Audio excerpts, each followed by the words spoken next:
Today we are printing a multicolor 3D print with just one extruder.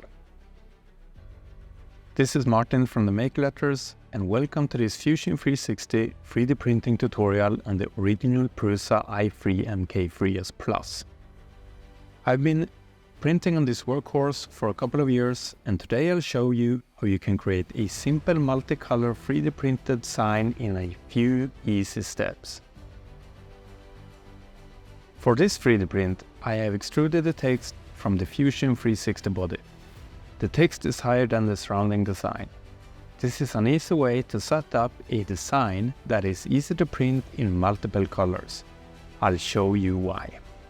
Export your design from Fusion 360 as an STL file and open it in your slicer.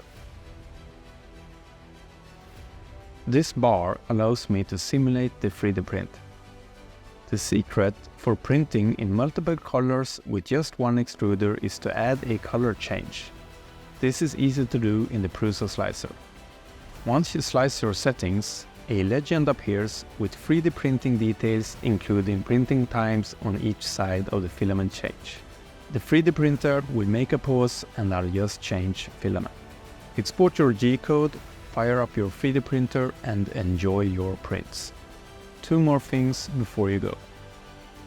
First, there is a link in the video description for a detailed class this 3D model and 3D printing design. Secondly, do you have problems with your 3D prints? Do they not stick to the bed? Check out this video for some tips and tricks on how to make your 3D prints stick to the bed. Thank you for watching and see you in another video. Bye.